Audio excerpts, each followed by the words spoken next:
এনায়েতুল্লাহ আব্বাসী বিখ্যাত কোনো মানুষ কিনা আমি জানি না। এটা হয়তো বাংলাদেশে যারা এই মুহূর্তে সরকার চালাচ্ছে, মানে ওই অবৈধ সরকারটার কথা বলছি, যারা এই মুহূর্তে অবৈধ সরকারটা চালাচ্ছে তারা বলতে পারবেন, বাংলাদেশের সাধারণ মানুষ হয়তো বলতে পারবেন, তাও সবাই পারবেন কিনা জানি না। তো চলুন দর্শক, ভিডিওটিতে একটা লাইক দিয়ে ধারাবাহিকভাবে আজকের সবগুলো ভিডিওর আলোচনা দেখে আসি। এনায়েতুল্লাহ আব্বাসী বিখ্যাত কোনো মানুষ কিনা আমি জানি না। এটা হয়তো বাংলাদেশে যারা এই মুহূর্তে সরকার চালাচ্ছে, মানে ওই অবৈধ সরকারটার কথা বলছি, যারা এই মুহূর্তে অবৈধ সরকারটা চালাচ্ছে তারা বলতে পারবেন, বাংলাদেশের সাধারণ মানুষ হয়তো বলতে পারবেন, তাও সবাই পারবেন কিনা জানি না। আমাকেই 10 বার কাগজ দেখতে হচ্ছে যে এই ভদ্রলোক বলবো কিনা জানি না। যাই হোক, এই ব্যক্তিটি কে? এনায়েতুল্লাহ আব্বাসী। জানা গেল ইনি একজন ধর্মগুরু, মানে ওই ইসলামী নেতা, ধর্মগুরু, এবং ইনি পাঠ দেন কি করলে ভারত বিদ্বেষ বজায় রাখা যাবে, বিশেষ করে আজকের দিনে দাঁড়িয়ে, আজকের ডেটে দাঁড়িয়ে এই লোকটার কথায় কি ইউনূস সরকার চলছে? মাহফুজ আলমের কথা বলেছি, বারবার হাল্লা বলে তুলেছি, তার ফেসবুক পোস্ট দেখিয়েছি, তার ছবি দেখিয়েছি। সে নাকি এই মুহূর্তে ইউনূস সরকারের অন্যতম উপদেষ্টা। আর এই এনায়েতুল্লাহ আব্বাসী কে? এর কথায় এত গুরুত্ব ইউনূস সরকার কেন দিচ্ছে? কারণ অনেকগুলো প্রশ্ন, যার উত্তর খুঁজছি আমরা, কিন্তু জানি না। কেন বলছি এই কথাগুলো? শুরুতেই ওনার একটা বক্তব্য শোনাই। দেখুন কিভাবে বাংলাদেশে একটা প্রকাশ্য সভায় দাঁড়িয়ে উনি কিছু নির্দিষ্ট কমিউনিটির মানুষকে এই কথাটা বারবার বোঝানোর বা বলার চেষ্টা করছেন যে আমরা ভারত বিদ্বেষী, আমরা ভারতের বিরুদ্ধেই আমাদের কার্যকলাপ চালিয়ে যাব, দরকার হলে যুদ্ধ হবে, দরকার হলে বাইরের যে কোনো রাষ্ট্র থেকে সামরিক সাহায্য নেওয়া হবে। মেনশন করে দিচ্ছেন কোন দেশ, দেখাবো আপনাদের। কিন্তু তার আগে মমতা বন্দ্যোপাধ্যায় এই রাজ্যের বিধানসভায় দাঁড়িয়ে যে প্রস্তাব রেখেছিলেন রাষ্ট্রসংঘের কাছে, ভারত সরকারের এই আবেদন রাখা উচিত যে শান্তি সেনা পাঠানোর জন্য। তারপর কি হলো? আবার এই লোকটির কথা বলতে হচ্ছে। এনায়েতুল্লাহ আব্বাসী এর বক্তব্য হচ্ছে, আমি জানি না যে এর বক্তব্যের পরেই হঠাৎ করে নাকি ওই আগরতলার ঘটনার পরে হঠাৎ করে ইউনূস সরকারের মনে হলো না এবার একটু ভারতের বিদেশ মন্ত্রককে নাড়াচাড়া দেওয়ার প্রয়োজন, ডেকে পাঠাও, ডেকে পাঠাও, কথা বলি, জানতে চাই কেন এমন হলো। তার আগে আপনাদের একটু দেখাবো যে কোন বক্তব্যের প্রেক্ষিতে আমরা আজকের এই অনুষ্ঠান করছি। এই এনায়েতুল্লাহ আব্বাসী কেন মনে হচ্ছে যে বাংলাদেশ যুদ্ধ চাইছে? প্রথমে একটু শোনাই আপনাদের, দুটো ভাগে এনার বক্তব্য শোনাবো।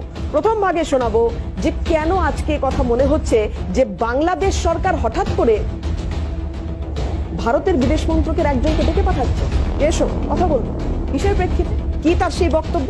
দেখুন, সমস্ত হিন্দুস্তানের সৈন্য এক জায়গায় করলেও 14 কোটি মুসলমান 28 কোটি হাতে যদি গজারির লাঠি নেয়, আল্লাহ দিনের কালেমা দিল্লির লাল কেল্লায় উড়িয়ে দেওয়া হবে। মমতা ব্যানার্জি বাংলাদেশের স্বাধীনতার বিরুদ্ধে যে বক্তব্য দিয়েছে, 24 ঘন্টার মধ্যে পররাষ্ট্র উপদেষ্টাকে ভারতের রাষ্ট্রদূতকে তলব করে শোকজ করতে হবে, নতুবা বাংলাদেশের মানুষ ভারতের যে দূতাবাস আছে তা ঘেরাও করবে, প্রত্যেকটা ঈদকে আলাদা করে দিবে বাংলাদেশের মুসলমান। মজবুত থাকুন, আলেম ওলামার ডাক দিলেই ঝাঁপিয়ে পড়বেন ইনশাআল্লাহ। একটা স্বাধীন দেশে ভারতের প্রধানমন্ত্রীকে সে দেশেরই কোন এক মুখ্যমন্ত্রী যদি বলে শান্তিরক্ষী বাহিনী পাঠাতে, তাহলে বোঝা যায় তারা আমাদের স্বাধীনতায় হস্তক্ষেপ করতে চায়। তাহলে এই ব্যক্তির এইরকম একটি বিতর্কিত মন্তব্য, তারপরেই কি তলব করা হলো, তারপরে কি এই তলব এলো সামনে? এবার যদি এটা হয়ে থাকে, মানে ইউনূস সরকার, ইউনূসের মতো একটা অবৈধ সরকার এই মুহূর্তে বাংলাদেশে যে সরকারটা চলছে, সেই সরকার যদি এই এনায়েতুল্লাহ আব্বাসীর কথায় চলতে পারে, যদি এটা হয়ে থাকে, তাহলে তো তার পরের 3টে উপদেশ এই লোকটা দিচ্ছে। ভাবুন, 3টে উপদেশ বাংলাদেশ সরকারকে দিচ্ছে। কি বলবো আর, যুদ্ধ ঘোষণা ছাড়া কি বলবো আর? দেখুন আপনারা বিচার করে কি কি 3টে উপদেশ, আর যদি মানে ইউনূস সরকার তাহলে ভারত ছেড়ে কথা বলবেন। দেখুন কি বলছেন। সরকারকে 3টা পরামর্শ দিব, যে 3টা নীতি তারা বাস্তবায়ন করে হিন্দুস্তান বাংলাদেশের নাম শুনলে হরে রাম করতে করতে পানি খাবে। প্রথম নীতি, ভারতের বাংলাদেশের পাশে হচ্ছে শিলিগুড়ি করিডোর, চিকেন নেক বলা হয়। লালমনিরহাট একটা এয়ারপোর্ট আছে, ব্রিটিশ আমলে 1931 সালে করা হয়েছিল। এই এয়ারপোর্টটা বন্ধ। আমি সরকারকে বলবো, লালমনিরহাটের সেই এয়ারপোর্ট থেকে মাত্র 12 কিলোমিটার দূরে চিকেন নেক। আমি বলবো বর্তমান সরকারকে, আপনারা বাংলাদেশ বিমান বাহিনীকে সেখানে ঘাঁটি করে দিন।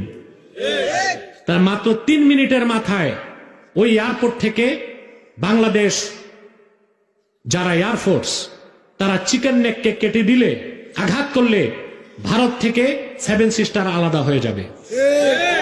ভারত কখনো বাংলাদেশের দিকে তাকাবার সাহস পাবে না। 2, ভারতের চিরশত্রু চায়নার সাথে আমি বলবো বর্তমান সরকারকে সামরিক চুক্তি করতে।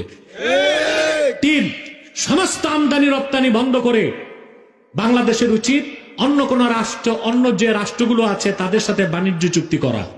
এই 3টা নীতি যদি বর্তমান সরকার বাস্তবায়ন করতে পারে, ভারত চোখ তুলে তাকাবি তো দূরে থাক, বাংলাদেশের নাম শুনলে ও পানি খাবে। ভারতের প্রধানমন্ত্রী নরেন্দ্র মোদী। বাংলাদেশে এই মুহূর্তে যারা উপদেষ্টা রয়েছেন, সেইখানকার টেলিভিশন চ্যানেলগুলো বলুন বা সোশ্যাল মিডিয়া, যারা তাদের মহামূল্যবান মত তুলে ধরছেন, মানে যারা নিজেদেরকে পর্যবেক্ষক, উপদেষ্টা, রাজনীতিক, এরকম বিভিন্ন অভিহিত করছেন, তাদের মধ্যেই একজন হচ্ছেন ফজলুর রহমান। এই ব্যক্তির বক্তব্য এবার একটু আপনাদের শোনাবো। দেখুন, সরাসরি এই উপদেশগুলো ইউনূস সরকারকে দেওয়া হচ্ছে। কি চাইছে এই ভারত বিদ্বেষ? কোথায় গেলে, কত দূর গেলে ইউনূস সরকারের রাতের ঘুম ফিরে আসবে জানি না। দেখুন ফজলুর রহমান আরেকজন, তার কি বক্তব্য। আমাদের এখানে আক্রমণ হবে, ধরে নিলাম ভারত আক্রমণ করলো, আমরা কিছু সময় একটু হয়তো কিছু জায়গা আমাদের দখল করে নিতেও পারে। আমি বলি সম্ভাবনা খুবই কম, 10% সম্ভাবনা আছে, নিতেও পারে। কিন্তু ভারতের আমরা শত মাইল আমরা দখল করে দেবো। তো ভারত 3 দিকে আমাদের আছে, প্রায় 4096 কিলোমিটারের মতন হলো বর্ডার ইন্ডিয়ার সঙ্গে, আর এই 300 কিলোমিটার আছে তোমার এর সঙ্গে, মিয়ানমারের সঙ্গে। তা আমাদেরকে তো ঘিরে রেখে দিচ্ছে, আবার আকাশে ঘিরা কি জলের স্থলে। আরে আমরা তো ঘেরার মধ্যে আছি, তবে একদিন বিস্ফোরণ ঘটবে আমাদের। ওই দিন কিন্তু দাদারা তোমাদের বাংলা, বিহার, উড়িষ্যা কিন্তু যাবে। ওটা কেড়ে নেব ভারতের কাছ থেকে। বাংলা, বিহার, ওড়িশা কেড়ে নেব। যাই হোক, আজকে আমাদের সঙ্গে যারা প্যানেলে উপস্থিত রয়েছেন, এবার তাদের সঙ্গে আলাপ করাবো। আপনাদের স্টুডিওর বাইরে প্রথমে যিনি রয়েছেন তার সঙ্গে আলাপ করাই। আমাদের সঙ্গে রয়েছেন জাতীয় সুরক্ষা ও নিরাপত্তা বিশ্লেষক আর্য ঘোষ। আর্যবাবু, আমি একদম জানি না, একদম শুরুতে যে রিয়াকশনটা দেখাচ্ছিলাম, 3টে উপদেশ দিচ্ছেন এখানে এনাতুল্লাহ আব্বাসি বলে একজন, যিনি নিজেকে ওই ধর্মগুরু ইত্যাদি মনে করেন। তারপরেই আমি যে বক্তব্য শোনালাম, যিনি নিজেকে পর্যবেক্ষক বলে দাবি করছেন, রাজনৈতিক পর্যবেক্ষক ফজলুর রহমান, বলছেন বাংলা, বিহার, ওড়িশা একে নাকি একদম শেষ করে দেবে, এর ওপর কায়েম করবে তাদের রাজত্ব ইত্যাদি ইত্যাদি। তা আমার যেটা আপনার কাছে প্রশ্ন, কোটা বিরোধী আন্দোলন, যে আন্দোলনটা বিগত কয়েক মাস ধরে বাংলাদেশকে অশান্ত রেখেছে, শেখ হাসিনার পদত্যাগী যদি এই দেশের মানুষগুলোর দাবি ছিল, তো সেখানেই তো বিষয়টার ইতি টেনে দেওয়া যেত। এটাকে, কোটা বিরোধী আন্দোলনটাকে ভারত বিরোধিতায় নিয়ে যাওয়ার পেছনে কার ইন্ধন রয়েছে এবং কেন এটা হলো? আর যদি এটাই হয়ে থাকে, তাহলে প্ল্যান কি এটাই ছিল, কোটা বিরোধিতার নামে ভারত বিরোধিতা করা এবং এটাকে মৌলবাদের একেবারে চূড়ান্ত পর্যায়ে নিয়ে যাওয়া, যে ভারতবর্ষের বাঁ দিকটাকে অশান্ত করে রাখা তো ছিলই, এবার ডান দিকটা অশান্ত। আমি আজও একটু কনফার্ম হয়নি, আপনি শুনতে পাচ্ছেন আমার কথা? হ্যাঁ, আমি শুনতে পাচ্ছি। বেশ, আমি দুটো তথ্য একটু দিয়ে নিই, তারপর আমি আসছি আপনার কাছে। সেটা হচ্ছে, সূত্র মারফত এরকম খবর পাওয়া যাচ্ছে যে পদ্মাপাড়ে মিসাইল সিটি হচ্ছে। কিরকম বিষয়টা? তুরস্কের সঙ্গে গোপন কোনো চুক্তি হয়েছে কি বাংলাদেশের, কেন বলছি, কারণ এই যে আমরা একটা ছবিও আপনাদের একটু দেখাতে চাইবো যে পদ্মাপাড়ে মাটির নিচে মিসাইল সিটি নাকি তৈরি হচ্ছে, আর মারণাস্ত্র লোকোতে কি স্ট্র্যাটেজি নিচ্ছে ঢাকা? পাকিস্তান সহ আর কোন দেশের মিসাইল কিনছে ঢাকা? মাটির নিচের মিসাইল সিটিতে কি কি মারণাস্ত্র থাকবে? কোথায় গড়ে উঠছে গোপন মিসাইল সিটি? আজকে দিনভর আপনাদের এই তথ্য আমরা দেখিয়েছি একমাত্র সিএনএর হাতে, সেই সমস্ত তথ্য, সেই সমস্ত খবর সূত্র। এবার যেটা আরো চিন্তার বিষয় এখানে, যে জানুয়ারি পর্যন্ত যতদিন না ট্রাম্প শপথ নিচ্ছেন, এই সময়টাকে কাজে লাগাতে চাইছে কি বাংলাদেশ? কেন বলছি? 300 কোটি টাকা, 300 কোটি টাকার অত্যাধুনিক চুক্তির পথে যাচ্ছে বাংলাদেশ, সূত্র মারফত জানা যাচ্ছে। কোন দেশ এটা যোগাবে? চীন যোগাবে? আমেরিকা যোগাবে? যদি যোগাতে হয় তাহলে কি ওই যে আবার বলছি মাঝখানের এই একটা মাস সময়, তার মধ্যে ঘর গোছাতে হবে বাংলাদেশকে? বাংলাদেশের বিমান বাহিনী এই মুহূর্তে ব্যস্ত কাদের উদ্দেশ্যে? সতর্কবার্তা ভারতের উদ্দেশ্যে, যেটা ঝন্টু একটু আগে বলছিলেন, এরকম মিস্টার বিনেরা ছড়িয়ে ছিটিয়ে রয়েছে গোটা বাংলাদেশে, আর তারপর তারা থ্রেট করার চেষ্টা করছে। আমার রাজ্যদার কাছে এইটা প্রশ্ন থাকবে, এই টাকার যোগানটা কে দিচ্ছে যদি এগুলো কিনতে হয় বাংলাদেশকে? যদি ওই চিকেন নেকের কাছে লালমনিরহাটে ওই রকম একটা এয়ারবেস তৈরি করতে হয়, যেটা নাকি ইতিমধ্যেই শুরু করে দিয়েছে বাংলাদেশ, সেই কাজ এই টাকা কে যোগাচ্ছে? দেখুন, টাকা জোগানোর ব্যাপারটা অনেক দিক থেকেই আসতে পারে। এখন এটার সম্বন্ধে প্রিভেনশন করাটা যুক্তিযুক্ত হবে না, বিকজ এখানে অনেক স্টেক হোল্ডার্স এখানে আছে। প্রথমত শেখ হাসিনার ব্যাপারে আসি। উনি কেন চলে গেছিলেন, মানে চলে যেতে হলো কেন? বিকজ আপনি তার ঠিক আগেই দেখবেন ওটা আন্দোলনের বাইরে দেখুন উনি দুটো জায়গায় কনফ্লিক্টে, ডিপ্লোম্যাটিক কনফ্লিক্টে জড়িয়ে পড়েছিলেন। একটা হচ্ছে চায়নাতে গিয়ে শি জিনপিংয়ের সঙ্গে প্রায় মনোমালিন্য হয়ে প্রায় সফরটা স্থগিত করার মতন অবস্থায় চলে এসেছিলেন, এবং তার সঙ্গে আপনার এই আমেরিকা একটা বেস করতে চায় যে আয়ারল্যান্ডে, সেটা উনি করতে দেননি। এবং সেই ক্ষেত্রে উনি ওনার বাবা, আমাদের বঙ্গবন্ধু শ্রদ্ধেয়, ঠিক তার পথই অবলম্বন করেছেন, যেটা ঠিক 71-এ হয়েছিল তার রিপিটিশন।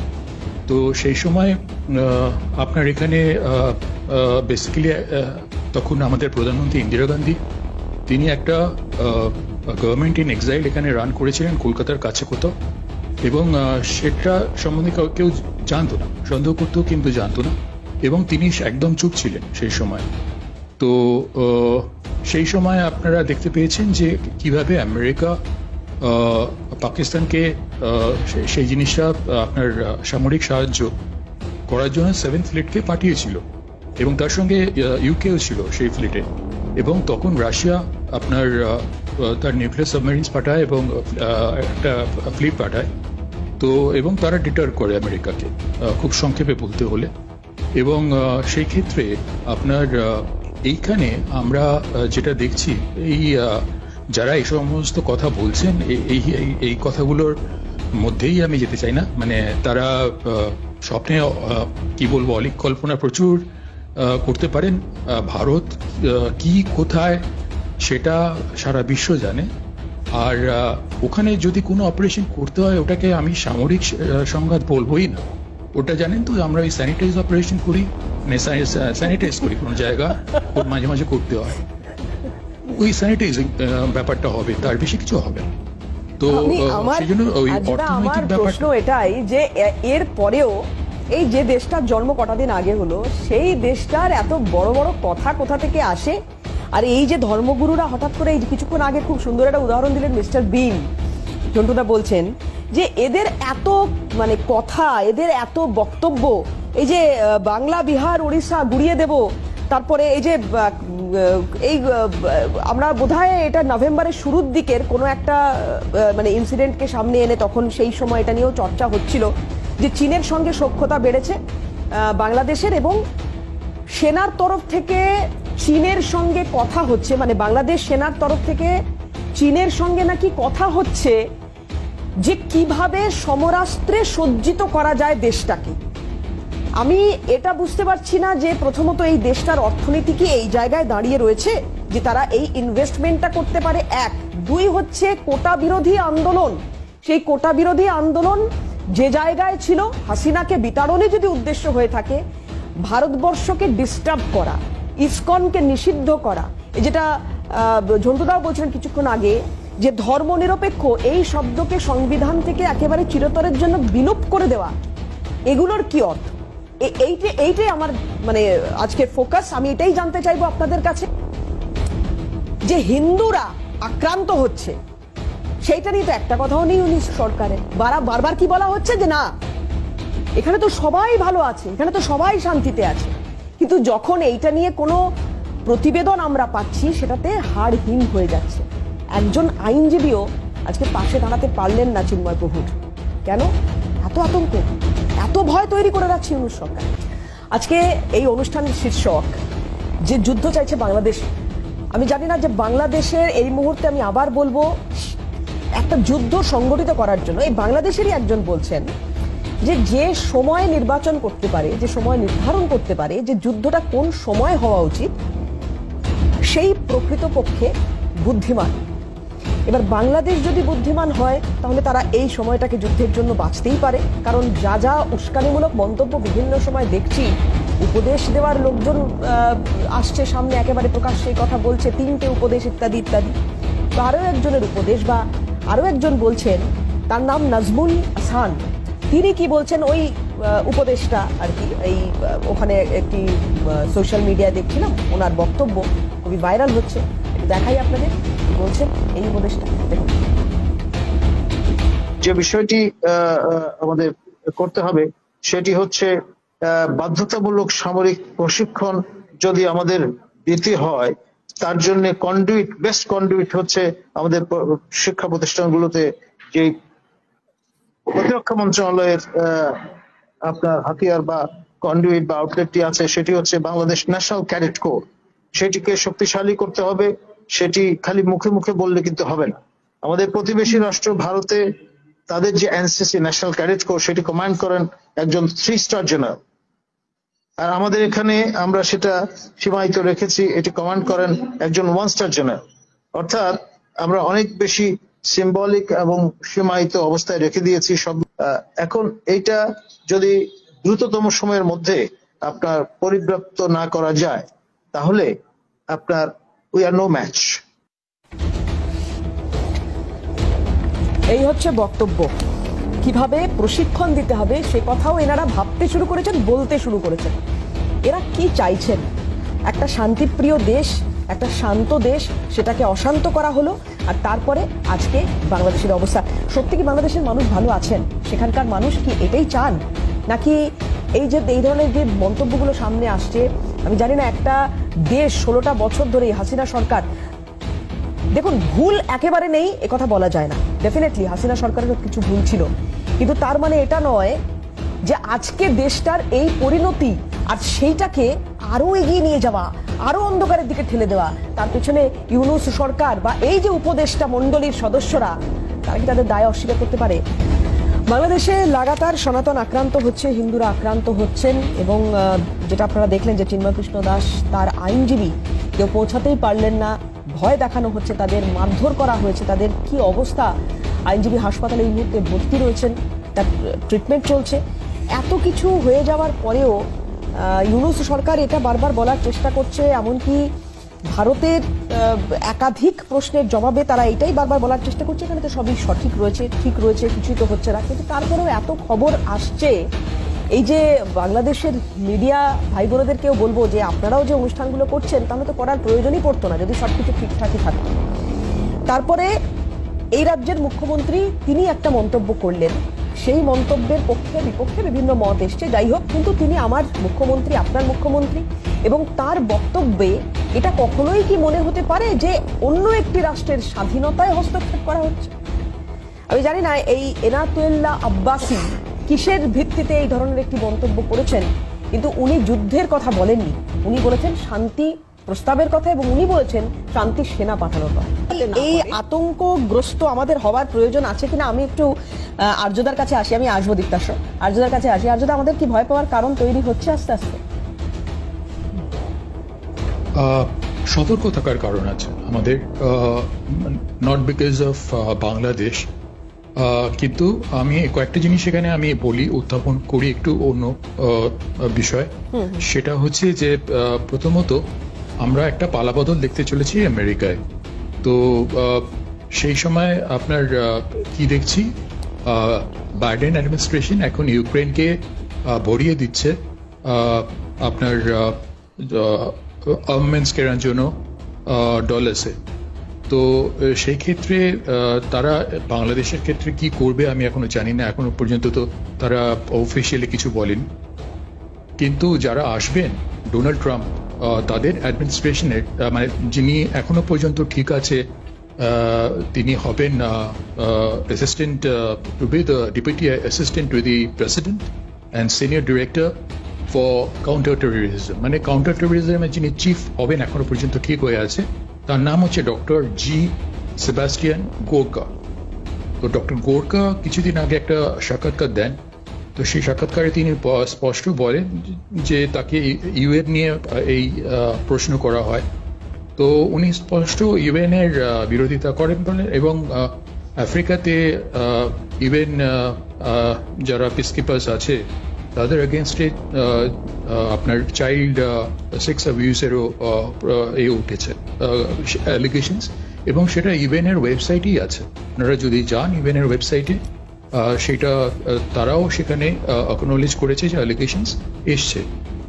এবং এই মুহূর্তে ইউএন এর ওয়েবসাইট থেকে আপনাদের যেটা বলবো আমি, 11টা পিসকিপিং মিশনস চলছে। তার মধ্যে দুটো জায়গার কথা আমি বলবো, একটা ওয়েস্ট ব্যাংক গাজাতে, আর একটা হচ্ছে আপনার লেবাননে। আমি আর্যদা এইখানে আপনাকে একটু বিরত করবো, আমি নষ্ট করবো না, সরাসরি আর্যদার কাছে যাবো। হ্যাঁ দাদা বলুন। হ্যাঁ, তো যেটা বলছিলাম, তো সেই ক্ষেত্রে ইউএন পিসকিপিং মিশন যেগুলো চলছে তার মধ্যে দুটো জায়গার কথা বলছিলাম। সেটা হচ্ছে আপনার গাজা ওয়েস্ট ব্যাংকে, এবং সেখানে অ্যাজ অফ অগস্ট 361 জন মানে টোটাল পার্সোনেল সেখানে ডিপ্লয়, 361। সেইখানে লেবাননে এক্ষুনি মানে আপনার আছে, মানে অ্যাজ অফ অগস্ট 10,392 আর ডিপ্লয়েড নাম্বার অফ পার্সোনেল, আর অথরাইজ নাম্বার অফ পার্সোনেল হচ্ছে 13,000। তো সেইখানে আপনি দেখুন লেবানন থেকে যে অ্যাটাকগুলো করা হচ্ছে ইসরায়েলের উপরে, তো সেখানে পিসকিপার্সরা কি করতে পারছে। সেই জন্য একটা জায়গায় আমি বলবো যে আমাদের এই ইউএন পিসকিপিং মিশন নিয়ে একটু সতর্ক হওয়া উচিত, যেখানে আপনার ওদের প্রথম কথা হচ্ছে 3টে বেসিক প্রিন্সিপালের উপরে ইউএন পিসকিপিং মিশন চলে। তো সেটা হচ্ছে কি, এক কনসেন্ট, তারপরে হচ্ছে আপনার ইম্পার্শিয়ালিটি, আর তারপরে হচ্ছে ডিফেন্ডিং দ্য আপনার ম্যান্ডেট বেসিক্যালি। তো এখানে যে কনসেন্টের ব্যাপার, সেখানে ভারত আর বাংলাদেশ দুজনের কনসেন্ট দরকার। তো বাংলাদেশে যারা আছে, আল জাজিরার রিপোর্ট যদি আপনারা দেখেন, তারা পর্যন্ত বলেছে সিলেক্টেড, তো নট ইলেক্টেড। তো আল জাজিরা যাদেরকে হামাসের মুখপাত্র বলে ইসরায়েল তাদের কার্যক্রমই বন্ধ করে দিয়েছে, তো সেইখানে আপনার তারা বলছে সিলেক্টেড। তো সেইখানে আমাদের যদি ইউএন সিকিউরিটি কাউন্সিলে এই প্রস্তাবটা ওঠাতে হয় যে আমাদের deployment for the deployment of UN peacekeeping force in Bangladesh, তাহলে ক্রেডেন্স কাদেরকে দেওয়া হয়? যারা ওখানে আছে, তারা প্রাইম মিনিস্টার ইন এক্সাইল আমাদের ভারতে, তো তাকে অস্বীকার করা হয় তার গভর্নমেন্টকে, এবং সিলেক্টেড গভর্নমেন্টকে আপনার ক্রেডেন্স দেওয়া হয়। তো সেইটা করা আমি জানি না, এ নিয়ে আপনার সম্ভবত সেই কারণেই চুপ আছে। এবং আরেকটা জিনিস বলে চুপ থাকার ব্যাপারটা, আমি সম্পূর্ণ এটা আমার কি বলবো ন্যাশনাল সিকিউরিটির পার্সপেক্টিভ থেকে বলছেন, গ্লোবাল সিকিউরিটি। এই চুপ থাকার ব্যাপারটা কিন্তু ইন্দিরা গান্ধীও করেছিলেন। আপনারা যদি দেখেন হিস্ট্রি গেটে, কেউ কোনো আঁচ পাচ্ছিলেন না। তো সেই ব্যাপারটা এখানে আছে। তার সঙ্গে যেটা হলো সেটা হচ্ছে যে ডোনাল্ড ট্রাম্প আসার মানেই আমরা কিন্তু আনন্দে লাফিয়ে ওঠাটা ঠিক কাজ হবে না, বিকজ ডোনাল্ড ট্রাম্প তার যে chief of intelligence Tulsi Gabbard, তো তিনি হিন্দু ধর্ম সম্বন্ধে তার সিম্প্যাথি আছে ইত্যাদি শুনেছি, কিন্তু আমেরিকার স্বার্থের উপরে কিচ্ছু দেখবে না, মানে সব থেকে শেষে তারা আমেরিকার স্বার্থই দেখবে। তো সেখানে কি হচ্ছে, ডোনাল্ড ট্রাম্প তার কাউন্টারপার্টকে বলবেন ইন্ডিয়াতে পরিস্থিতি নিয়ে, বিকজ ইসকনের প্রচুর মেম্বার্স আমেরিকান নাগরিক, এবং সেক্ষেত্রে তারা আমেরিকান নাগরিকদের স্বার্থটা দেখবে, এবং তুলসী গাবার্ড তার ইন্ডিয়ান কাউন্টারপার্টকে বলবেন। তো সেখানে আমরা একটা ইভেন্ট পিস কিপিং ফোর্স বা ইউএস ফোর্স তাদেরকে আমরা এক্সপেক্ট করতে পারি যে বাংলাদেশে ঢুকতে দিতে? আপনি ভাবুন তাহলে রাশিয়ার সঙ্গে আমি এবার একটু ঝন্টুদার কাছে আসবো, আর যদি আপনার কথার সূত্র ধরে, তাহলে বাংলাদেশকে ব্যবহার করতে পারে বা করতে চাইছে, বা খুব মানে কলোকিয়াল ল্যাঙ্গুয়েজে বলতে গেলে লেজে খেলাতে চাইছে, এরকম অনেক দেশই আছে, একটা বা দুটো না, ঝন্টুদা যা দাঁড়াচ্ছে বিষয়টা। আমি কিন্তু শুরুতে তোমায় বলেছিলাম যে এই ধরনের ইসলামিক যে এক্সট্রিমিস্ট যে কটা দেশে মাথা চাড়া দিয়েছে, তারা পক্সি ওয়ারটাকে বেশি প্রেফারেন্স দেয়। তুমি দেখো আফগানিস্তান কিভাবে রাশিয়াতে পেনিট্রেট করলো চেচেনকে কেন্দ্র করে। চেচেন ছিল কিন্তু সেখানে এটা একটা সিউডো ওয়ারের জোন, নাথিং। ওখানে বিপ্লব এইসব প্রথমে দেখানো হলো, স্ট্যালিনীয় আত্মনিয়ন্ত্রণকে তারা মানে না, এটা প্রথমে শুরু করলো স্ট্যালিন মৃত্যুর পরে। তারপরে সেটাকে নিয়ে পরে জানা গেল যে সেটা শেল্টার্ড, যেটা এই মুহূর্তে বাংলাদেশ হয়ে গেছে।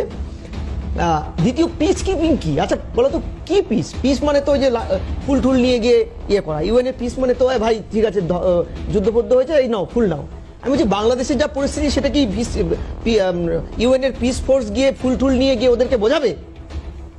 কি মমতা ব্যানার্জি কি যুক্তি দিচ্ছে যাই না, আবার সাথে সাথে আজকে একটা স্টেটমেন্ট দিয়ে ফেলেছে যে 6 তারিখ 6 ডিসেম্বর, যেটা কোনোদিন উনি করেন না, এই বছর অদ্ভুতভাবে 6 ডিসেম্বর বিধানসভা ছুটি।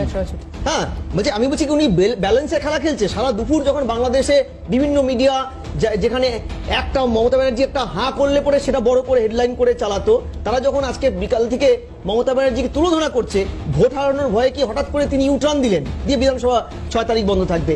এত ক্রুশিয়াল টাইমে সংখ্যালঘুদের পাশে একটা মিছিল করতে পারছে না, 6 তারিখে তিনি সম্পত্তির মিছিল করবে। আমি বলছি যে এটা তো অন্যবার করলে না হয় মানতাম যে আপনি প্রতিবারই করেন। আমি বলছি পিস কিপিং এগুলো হচ্ছে দুর্বলের কথাবার্তা। ওখানে পিস কি জন্য করবে? কি হয়েছে ওখানটা? ওখানে একতরফা হামলা হচ্ছে, কোনো দাঙ্গা নেই। দাঙ্গাতেও দুপক্ষে কোনো অল্প বিস্তর ক্ষয়ক্ষতি হয়, ওখানে হামলা হচ্ছে।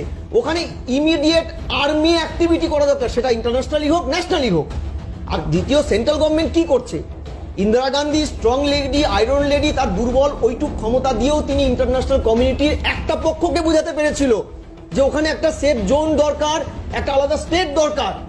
তাহলে আজকে মোদি এত গ্রেট ম্যান্ডেট, এটা নয় যে এই 15 দিন 10 দিন ধরে হচ্ছে, ফ্রম আগস্ট থেকে এই ঘটনাটা হচ্ছে। আমি একটা 4 পাতার 4 লাইনের একটা স্টেটমেন্ট দিয়ে থাকতে পারি না। আমার যখন গ্লোবাল অ্যাসপেক্টে 4th largest economy, 3rd largest air force army, তাহলে আমি এইভাবে চুপচাপ থেকে খালি ওয়াচ করব? আর এই যে বয়কট নাটক, আমি এই ধরনের বয়কটের এটাকে আমি বলি না যে প্রতিপক্ষকে ট্র্যাপে ফেলার বড় একটা অস্ত্র। কারণ দেখুন, বয়কট করলে পরে ওই মার্কেটটা কেউ না কেউ এসে কিন্তু অকুপাই করবে, চড়া রেটে হোক আসবে। ওই যারা ওই ল্যান্ডটাকে ইউজ করতে যায় তারা পেনিট্রেট করবে আরো বেশি করে। পাকিস্তান আছে, চীন আছে, অসংখ্য দেশ আছে। রেড করিডোর, আমি শুরুতেই বলেছিলাম রেড করিডোর, এর পিছনে রেড করিডোরের খেলা আছে। ফলে আপনি পলিটিক্যাল সলিউশন করুন permanent. Indira Gandhi permanent solution করেছিল। যদি মনে হয় ট্রাম্প আপনার খুব কাছের লোক, ভারতের হিন্দুদের কথা ভাবেন, তিনি ভোট প্রচারে বলেছেন স্পেসিফিক ভাবে সংখ্যালঘুদের ওখানে নিধন হচ্ছে, এবং আমরা হিসাব করে দেখেছি হিন্দুদের একটা লার্জেস্ট প্রপোর্শন, কেন মনে হয় 100% আমেরিকান হিন্দুরা তাকে ভোট দিয়েছে। তার মন্ত্রিসভার চেহারা দেখলেও তাই মনে হয়। তাহলে তাদেরকে কনফিডেন্সে নিয়ে একটা পলিটিক্যাল স্টেবিলিটি আনুন। এইসব পিস কিপিং মমতা ব্যানার্জি বলছে তার একটা ব্যালেন্সিং খেলা খেলতে হবে। তার দলের অভ্যন্তরে সিদ্দিকুল্লাহ বাংলাদেশের সরকারের ফেভারে কথা বলছে পরশুদিন। আমি চমকে গেলাম, সেই বাংলাদেশ ক্যাবিনেটের ছদ্ম মেম্বার নাকি তারা? তিনি তার ব্যবস্থা নিচ্ছেন না। তিনি এ রাজ্যে যখন একটার পর একটা স্টেটমেন্ট বের করছে তাদের হুমায়ুন কবিররা, একটা পদক্ষেপ নিচ্ছেন না। তারপরে পিস কিপিং খেলাটা খেলে উনি বুঝতে পেরেছেন যে হিন্দুদের এখানে বড় অংশ হঠাৎ মিছিল করছে ভোট ব্যাংকের স্বার্থে, আবার ইউটার্ন করলেন দুপুরবেলার পরে। আমি বলছি এইসব কিচ্ছু না, এগুলো দুর্বল। দেখো রাষ্ট্রের এই একটা মাল্টি ডেমোক্রেসিতে, মাল্টি পার্টি ডেমোক্রেসিতে সেন্টার যেমন দেখা যাচ্ছে আপনি বলছেন যে ওখানে মানে একটা এমন অ্যাক্টিভিটি দরকার, মানে সেনা আর্মি অ্যাক্টিভিটি, কিভাবে হবে? হঠাৎ তো এমনি মানে যুদ্ধ তো বাংলাদেশ তো বলেনি যে আমরা যুদ্ধ চাইছি, চলো এসব যুদ্ধ করবো। আমি বলছি যে দেখো আজকের পরিস্থিতি যে জায়গায় দাঁড়িয়ে গেছে, ফিদাইন হামলা হলো বলে বা হবে, যে জঙ্গিদের তারা ছেড়েছে, ভারত কখন মুখ খুলবে? ভারত কখন করবে? ভারত কি আন্তর্জাতিক মঞ্চে অন্তত কথাটা তুলেছে? আজকে ব্রিটেন পার্লামেন্ট, সকাল থেকে আমি একটা লাইভ টিভি প্রোগ্রামে ব্রিটেন পার্লামেন্ট দেখাচ্ছে, সেখানে কোনো হিন্দু ইয়ে নয়, ভারতীয় বংশোদ্ভূত শুধু বলছে না, সেখানকার ব্রিটেনের কাউন্টার সাংসদ বলছেন ঘন্টার পর ঘন্টা তারা খরচ করছে, তারা আতঙ্কিত। ভারতের পার্লামেন্টে একটা প্রস্তাব এনে আন্তর্জাতিক মঞ্চে ভারত এটা তুলতে কত সময় লাগে, যেখানে ইসরায়েল আমাদের পাশে, মধ্যপ্রাচ্যের মুসলিম কান্ট্রিগুলো, আরব দেশগুলো, তারা ভারতের এখন খুব ক্লোজ, তারা এইসব মানে না, তাদের অনেকেই এই স্টেটমেন্টগুলো দেয় না, পাকিস্তানকে তারা বিশ্বাস করে না। তাহলে ভারত কেন নির্জোট মুভমেন্টটা আবার শক্তিশালী করবে না? তাকে বোঝাতে হবে, তোমার আমার মতন সাধারণ মানুষকে টিভি চ্যানেলে বসে কত কত লক্ষ হিন্দু, কত লক্ষ সংখ্যালঘু মরলে পরে মোদিজির একটা অন্তত আন্তর্জাতিক মঞ্চে দেখানোর মতো পদক্ষেপ হবে, শুধু একটা প্রেস বিপ নয়। আর শান্তি সেনা, মমতা ব্যানার্জি কি বলছে উনি জানেন না শান্তি সেনার কি ভূমিকা থাকে?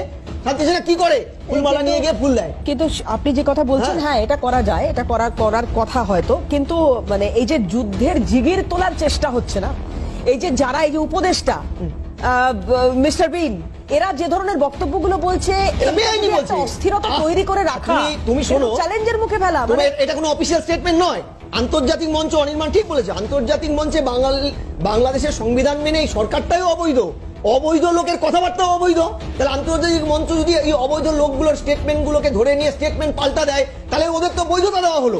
আমি ওই কথাগুলো ছেড়ে দাও, ওরা তো বলবে, দেখো পিপিলিকার পাখা গজায় মরিবার তরে, এগুলো ছেড়ে দাও, ওদের কথাগুলো বলবে না। আমি বলছি ভারত এগুলো কথার বাইরে গিয়ে অবৈধ লোকের কথা বৈধ লোক ধরে না, তাহলে ওদেরটা বৈধ দেওয়া হয়। ভারত নিজে কি করতে পারছে, একটা লক্ষণীয় স্টেপ কি আন্তর্জাতিক মঞ্চে এখনো পর্যন্ত করেছে? কত সময় লাগবে? আজকে ভারতের ইয়ারকে ডেকে পাঠিয়েছে বাংলাদেশ, ঢাকায়। ওরা যদি পদক্ষেপ করে, অবৈধ সরকার এই পদক্ষেপগুলো করতে পারে, তাহলে ভারত এখনো চুপচাপ বসে আছে। কারণ বয়কটের রাস্তা, দুটো হোটেল বন্ধ করে দেওয়া, এগুলো সমাধান নয়। এগুলোতে সাধারণ বাংলাদেশি যারা এইসব পছন্দ করছে না, মানেন না, তারাও এফেক্টেড হবে এগুলোতে। আর আন্তর্জাতিক সহানুভূতিটা ওদের দিকে চলে যাবে এত অন্যায় করে। আমি এগুলো দেখো, এগুলো কিন্তু সমাধান নয়, পলিটিক্যাল সমাধান নয়। এগুলো শুভেন্দুবাবু কিছু ভোট ব্যাংক হয়তো বাড়াবে, সংখ্যালঘু ভোট, এই সংখ্যাগুরু ভোট কিছুটা নিজের দিকে আনবে। আমি বলছি এটা নয়, এখানে পার্মানেন্ট সমাধান দরকার। ভারত নির্জোট আন্দোলনের মুখ, নেহরুয়ান পলিসি ছেড়ে দাও। ইন্দিরা গান্ধী ওই সময় ওই স্বল্প রিসোর্স নিয়ে লড়াই করে গেছে, কিন্তু ইন্দিরা গান্ধীর কোনো ভুল ছিল না। না, আমি তোমাকে বলছি চ্যানেল কেন, আমার এখানে লেখা বেরিয়েছে এবারে ইয়েতে যে ইন্দিরা গান্ধীর ঐতিহাসিক ভুল, কংগ্রেসের ঐতিহাসিক ভুল নেপাল তিব্বত নিয়ে, ইন্দিরা গান্ধীর পাক অকুপাইড কাশ্মীর নিয়ে, বাংলাদেশ স্বাধীন করার পরে বঙ্গবন্ধুকে ট্যাকে গুজে নিয়ে আরামে তিনি ওখানে সংখ্যালঘু হিন্দু বিশেষ করে চিটাগাঁও, চট্টগ্রাম, রংপুরকে প্রভিন্স করে আলাদা একটা টেরিটরি করার দাবি করলে তখন বঙ্গবন্ধু দিতে বাধ্য হতো এবং তিনি দিতে দেওয়ার মতন অবস্থায় ছিলেন। এবং ভারত দ্বিতীয় বিশ্বযুদ্ধের পরে অত বড় সোলজার কোন দেশের কাছে সারেন্ডার করেনি। তারপরে ওই সোলজারকে নিঃশর্ত না ছেড়ে দিয়ে যে পাকিস্তান, যারা একদিনের খাবার তখন ছিল না যুদ্ধের পরে, পাক অকুপাইড কাশ্মীর অনায়াসে ভারত নিতে পারত। উনি সমাধান চাননি, পলিটিক্যালি ওটাকে জিইয়ে রেখেছিল। আজকে তার খেসারত আমাদের দিতে হচ্ছে। তিব্বত নিয়েও ভারত সরকারের বিশাল গোলযোগ ছিল, আন্দামান নিকোবরের একটা পোর্শন তারা মায়ানমারকে দিয়েছিল, এটা চীনের দখলে। এখন এগুলো ছিল, কিন্তু পাস্ট ইজ পাস্ট। আমরা তো ওগুলো নিয়েই মোদী সরকারকে ইস্যু করে নিয়ে ভোটে বাজারে ক্ষমতায় আসতে দেখেছি। আপনি বিদেশিরা কি করলেন সেটা উত্তর দিতে পারে। দোকালাম তো হাতছাড়া হয়ে গেছে। ভুটান আমার বাড়ির এলাকা, একের পর এক গ্রাম তৈরি হচ্ছে। ভারত ভুটানের পার্টে, ভুটানের কাউন্টার পার্টে চীনের স্যাটেলাইট চিত্রে মাঝে মধ্যে উঠে আসে। আপনার ব্যর্থটাকে এখন তো একদম সমাধান করার জায়গায় আছে নাকি ভারত সরকার অপেক্ষা করছে, যেটা তো অবৈধ সরকারের তরফ থেকে যাই আসুক না কেন, যাই মন্তব্য হোক, সন্দীপ ঘোষদের মাথা ফাটার পরে, কত সংখ্যালঘু নিধন হওয়ার পরে আপনার অপেক্ষার অবসান হবে আমরা জানি না। তবে দয়া করে পদক্ষেপ নিন। ওরা দুর্বল ভেবে নিয়েছে আপনাকে, এই দেশকে দুর্বল ভেবে নিয়েছে। অপেক্ষা নয়, পদক্ষেপ নিন। অপেক্ষা করলে আপনার ভোট ব্যাংক বাড়বে, পদক্ষেপ নিলে ঐতিহাসিক ভাবে রক্ষা পাবে ওপারের অজস্র হিন্দু তথা অন্যান্য সংখ্যালঘু সমাজ। দেখুন, কখনোই চাই না যুদ্ধ হোক, কারণ যুদ্ধ কখনো কোনো সমস্যার সমাধান নয়। তবে হ্যাঁ, কাউকে যদি ভুল বুঝিয়ে বা ওই যে বলে না কথায় টুপি পরিয়ে যদি কেউ এই ধরনের কোনো পদক্ষেপ নিতে চায়, তাহলে তার তীব্র সমালোচনা করব এবং জবাব দিতে আমরা প্রস্তুত আছি।